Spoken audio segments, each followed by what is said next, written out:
하나님은 문제의 크기에 따라 기적을 일으켜 주십니다. 사도 요한은 네 번째 표적, 기적으로 오병이어의 기적을 소개하고 있습니다. 이 기적은 아주 중요합니다. 중요하기 때문에 마태, 마가, 누가, 요한복음 네 복음서에 다 기록되어 있습니다. 모든 내용들이 네 복음서에 다 기록되어 있지는 않아요. 어떤 기적은 어떤 복음서에는 들어있지만 어떤 복음서에는 들어있지 않습니다. 이 네 복음서에 모두 들어있는 기적 중 하나가 오병이어의 사건입니다.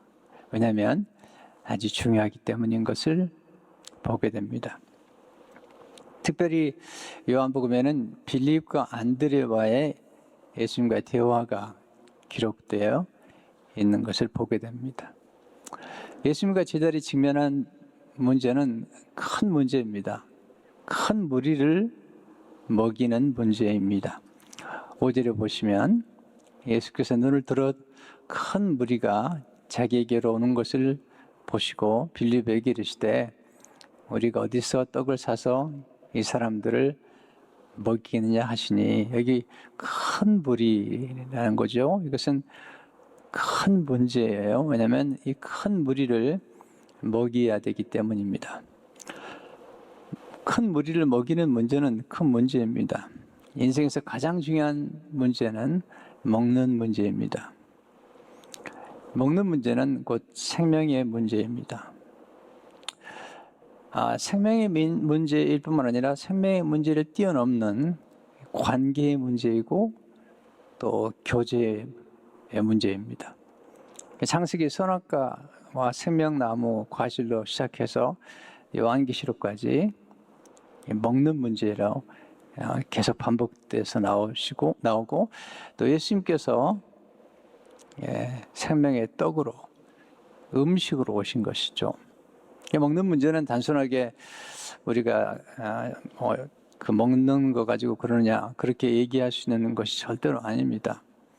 먹는 문제는 아주 중요한 문제고 삶과 죽음의 문제일 뿐만 아니라 또 교제의 문제면서 관계의 문제이기 때문에 중요한 것입니다. 엄마가 젖을 먹일 때 아무에게나 먹이지 않잖아요.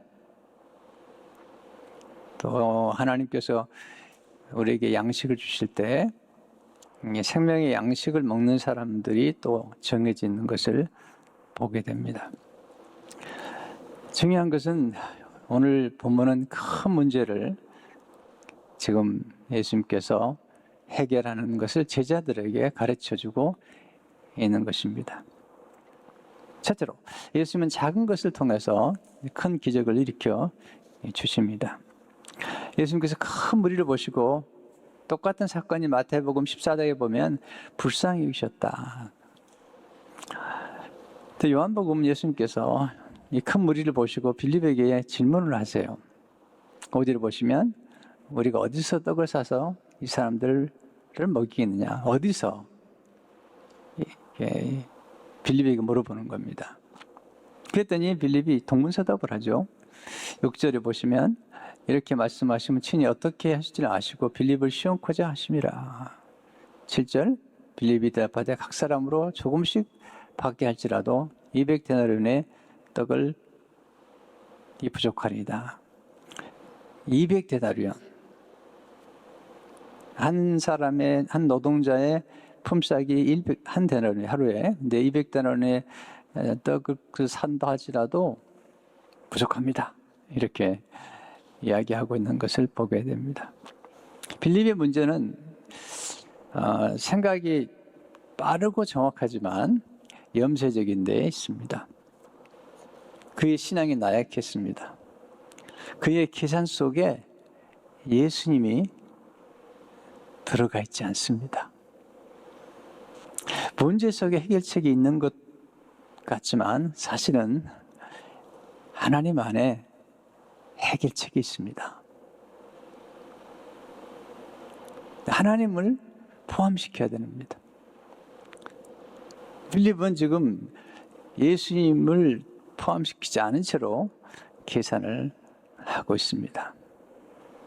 그는 실패를 경험한 것입니다. 그러나 이런 과정을 통해서 제자들이 성장하죠. 사람은 실패를 통해 소중한 교훈을 배웁니다. 실패를 통해 배운 것은 잊지 않습니다. 사람은 실패를 통해 변화하고 성숙하게 됩니다. 빌립 다음으로 등장한 인물이 안드레죠. 안드레가 예수님께 보리떡 5개와 물고기 2마리를 가지고 있는 어린아이를 데리고 옵니다. 8절 그대로 보시면 시몬 베드로 형제 안드레가 예수께 여짜오되 여기 한 아이가 있어 보리떡 5개와 물고기 2마리를 가지고 있나이다. 굉장히 중요한 일을 한 거예요.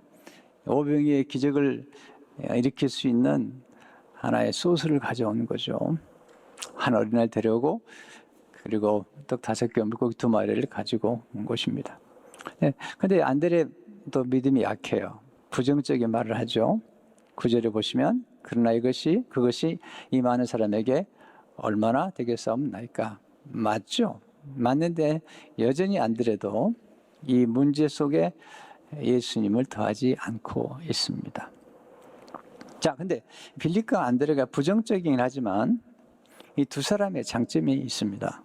예수님께서 제자를 선택할 때 그냥 선택하지 않아요. 다 나름대로의 기질과 성향과 장점과 또는 단점을 보시고 이제 선택하신 것을 보게 됩니다.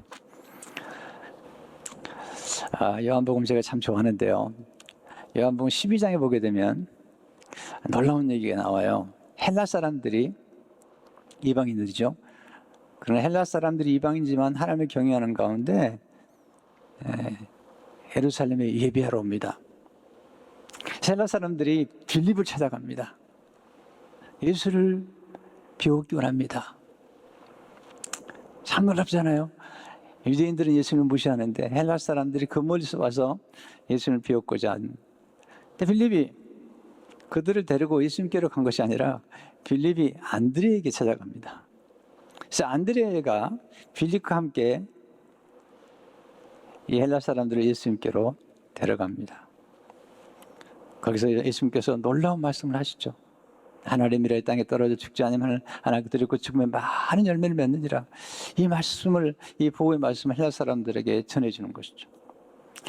요한복음 12장 20절 21절을 보게 되면 명절에 예배하러 올라온 사람 중에 헬라인 몇이 있는데 그들이 갈릴리 베세다 사람 빌립에게 가서 청하여 이르되 선생이여 우리가 예수를 비웃고자 하나이다 하니 놀라운 얘기죠. 근데 거기서 빌립이 안드레와 함께 가서 이 사람들을 예수님께로 소개합니다. 그리고 거기서 놀라운 일이 벌어집니다. 예수님께 복음을 받은 이 헬라 사람들이 이제 헬라로 들어가서 전도자가 되고 그리고 선교사가 됩니다. 요한복음은 전도의 책입니다. 요한복음은 선교의 책입니다. 헬라 사람들이 예수를 만나고 복음의 놀라운 역사가 나타나는 그런 역할을 했던 사람 중에 하나가 빌립이고 또는 안드레인 것을 보게 됩니다. 예수님께서 지금 제자들에게 가르치고 싶은 것은 문제 해결의 능력입니다. 또 특별히 작은 것을 보는 시각이죠. 예수님 평범한 작은 어린이가 가져온 그 보리떡 5개와 물고기 2마리를 통해서 큰 기적을 일으킵니다. 여기서 우리가 배우는 중요한 원리가 있습니다. 작은 것 속에 풍성함이 담겨 있습니다. 이 작은 것 속에 남자만 5,000명, 어린아이와 여인까지 합하면 2만 명을 먹을 수 있는 풍성한 떡이 담겨 있죠. 작은 것 속에 무한한 가능성이 담겨 있습니다.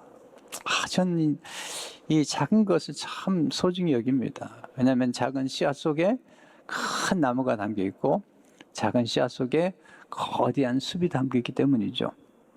또한 작은 것 속에 복된 미래가 담겨 있습니다. 사르밧 과부가 엘리야에게 드렸던 떡 한 조각, 그 떡 한 조각 속에 3년 6개월 동안 먹을 음식이 들어있는 거예요. 작은 것을 소중히 여길 줄 알아야 됩니다. 때로 우리가 작은 격려의 말 한마디, 작은 조그만 책 한 권, 그리고 감사 카드 하나가 우리 생애를 완전히 바꿔놓을 수도 있습니다. 예수님은 작은 걸 통해서 이런 큰 기적을 일으키신다는 것을 알아야 됩니다. 또 예수님은 평범한 사람을 통해서 또 평범한 것들을 통해서 기적을 일으키시죠. 오병이어는 아주 평범하잖아요. 보리떡 5개, 그것도 보리떡이에요. 또 물고기 2마리. 이 물고기 별로 큰 물고기라고 하지 않아요. 특별히 사도 요한이 표현한 이 물고기는 아주 가난한 사람들이, 그 어부들이 그냥 버릴 수도 있는 그런 생선을 절여서 먹는 그런 물고기예요. 그걸 통해서 지금 수많은 사람들을 먹이는 것을 보게 됩니다. 어린아이가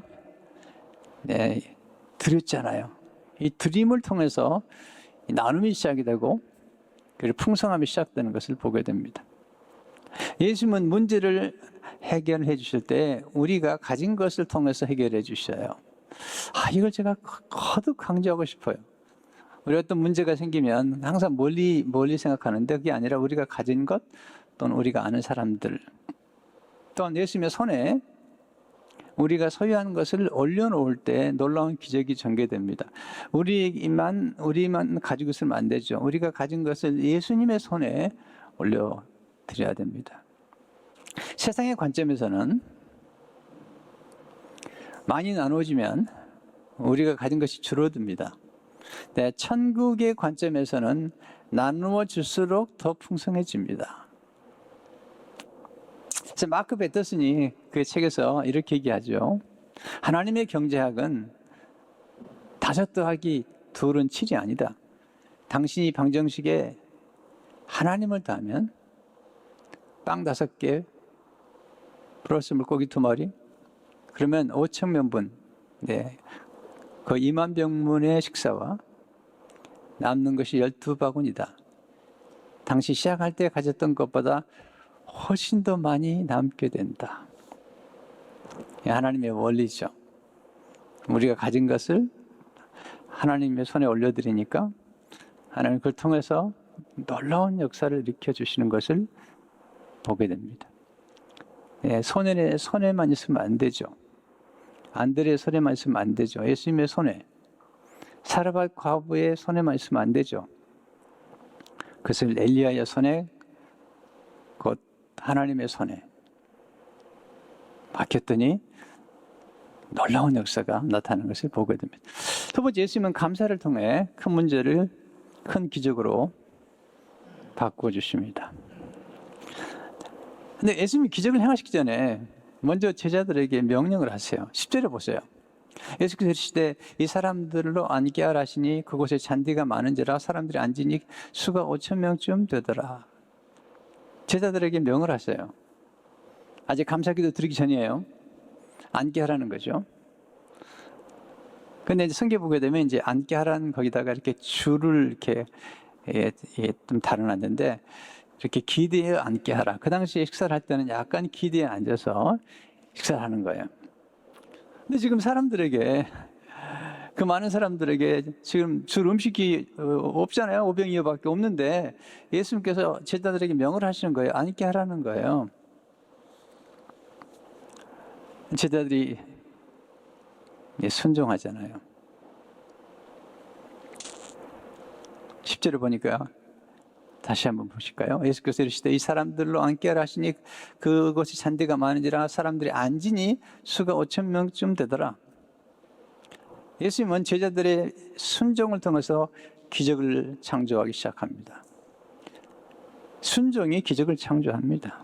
약한 믿음이지라도 순종하게 되면 놀라운 기적을 경험하게 됩니다. 아직 이해가 안 돼도 좋아요. 순종이 이만큼 중요한 것이죠.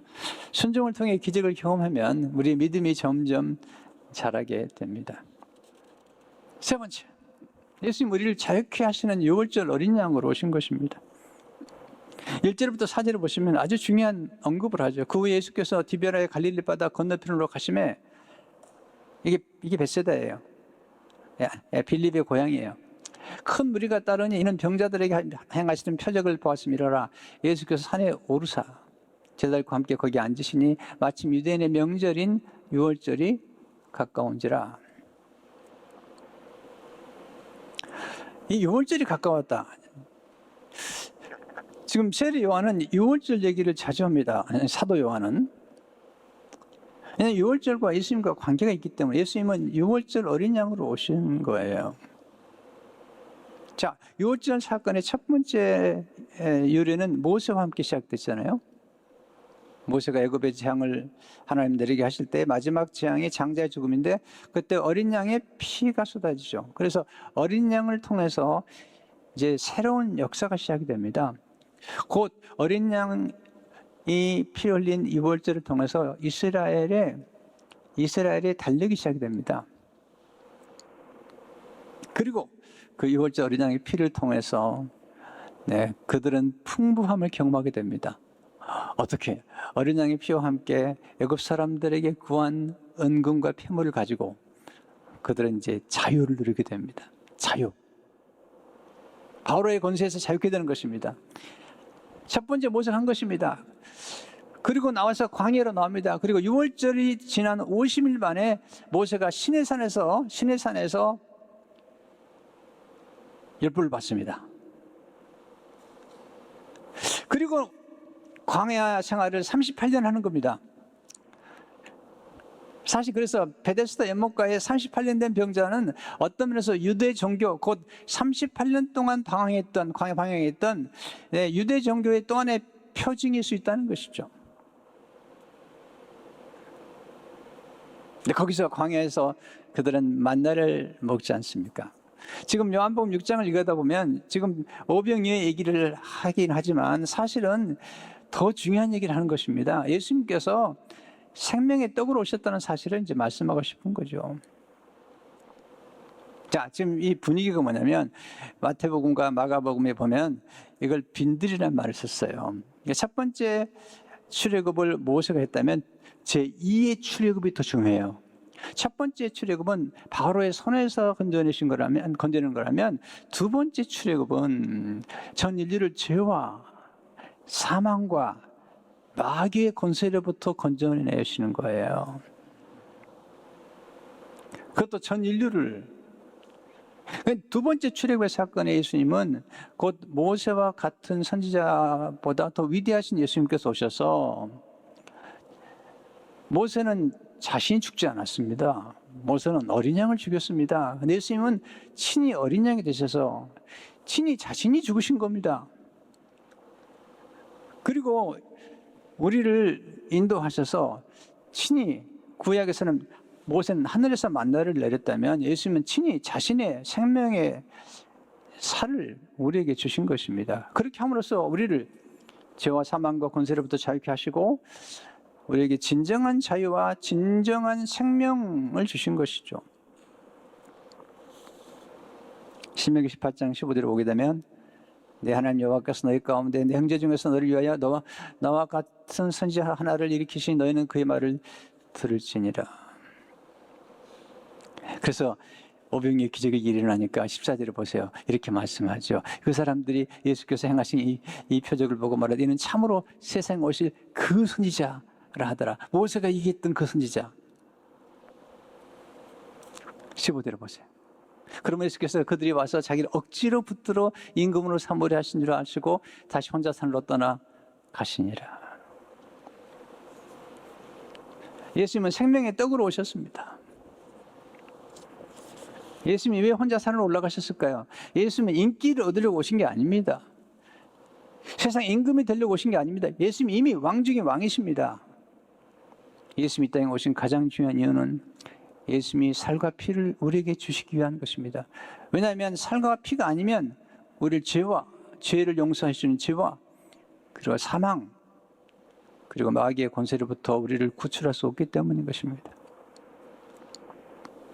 오병이의 기적의 스토리는 사실은 더 중요한 생명의 떡이신 예수님을 이야기하려고 지금 예수님께서 행하신 것이죠. 요한복음 6장 48절을 보게 되면 내가 곧 생명의 떡이니라. 51절에 보시면 난 하늘에서 내려온 살아있는 떡이니 사람이 떡을 먹으면 영생하리라. 내가 줄 떡은 곧 세상의 생명을 위한 내 살이니라 하시니라. 55절에 보시면 내 살은 참된 양식이요 내 피는 참된 음료로다. 예수님 오신 이유는 기적을 행하시는 능력을 보여주기 위한 것이 아닙니다. 물론 예수님께서 기적을 행하신 것은 맞습니다. 그러나 예수님이 지금 요한복음 6장에서 보여주고 싶은 것은 기적을 행하는 능력이 아니라 예수님은 이 땅에 예수님의 살과 피를 주시기 위해서 오셨다는 겁니다. 떡을 떼다는 말이 사실은 부수다는 말입니다. 예수님 자신의 살을 떼어주기 위해서 성찬식에서 마태복음 시사에 보면 떡을 떼어주신다 말씀하셨는데 성찬식에서 떡을 떼어주신 것처럼 예수님께서 자신의 몸을 우리에게 주시고 그리고 우리에게 예수님의 살과 피를 주심으로 우리를 용서하시고 우리를 자유케 하시고 우리를 구원하시고 우리에게 영생을 주시고 우리를 하여금 성도의 기업에 성도의 기업의 부분을 얻기에 합당한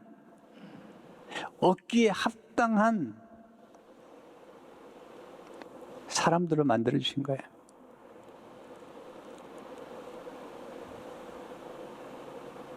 성도의 기업의 부분을 얻기에 합당하게 하신 아버지께 감사하게 하시기를 원하노라. 이 골로새 1장 10절 말씀인데요. 이 말씀이 참 놀라워요. 이 말씀이 영어로 보면 더 놀라운데요. 여기서 기업을 얻기에 합당하게 하신 아버지라고 그러는데 giving joyful thanks to the Father. 영어에 보면 giving joyful thanks to the Father who has qualified you. 무슨 얘기냐면요. 제가 지금 영어를 써서 갑자기 여러분이 놀라신 것 같은데 그 영어가 아주 이 표현이 놀라워요. 하나님 아버지께서 우리를 하나님의 기업에 참여할 수 있는 얻을 수 있는 그런 자격을 얻도록 qualify 해줬다는 거예요. To the Father who has qualified you to inherit. 놀라운 얘기죠. 그러니까 우리가 예수 믿는 우리들이 이게 우리로 하여금 놀라운 역사를 일으키신 거잖아요.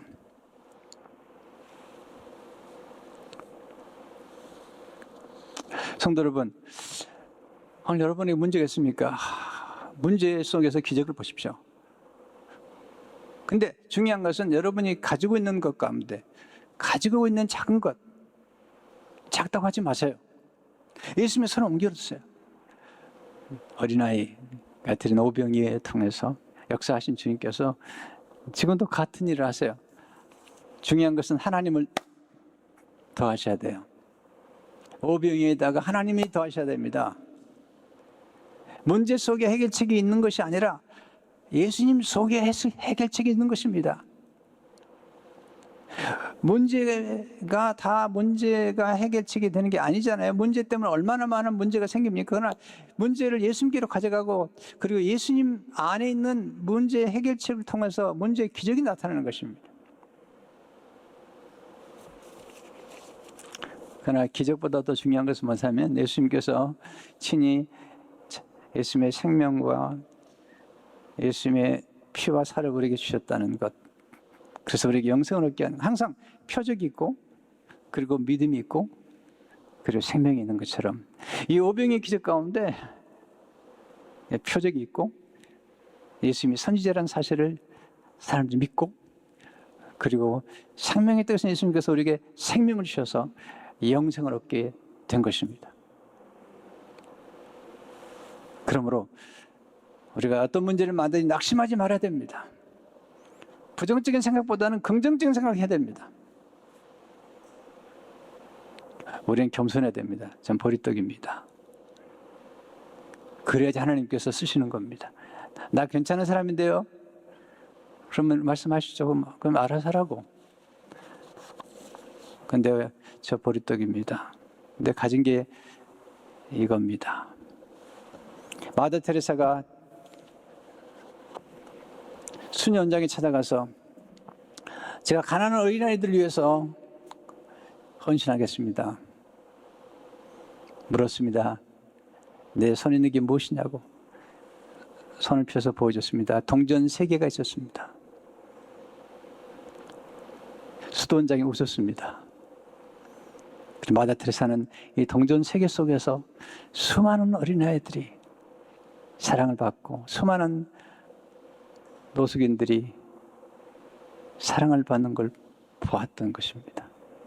예수님이 바로 이 오병이어를 통해서 남자만 5,000명 수많은 사람들이 먹고도 12광주리가 남는 것을 보셨습니다.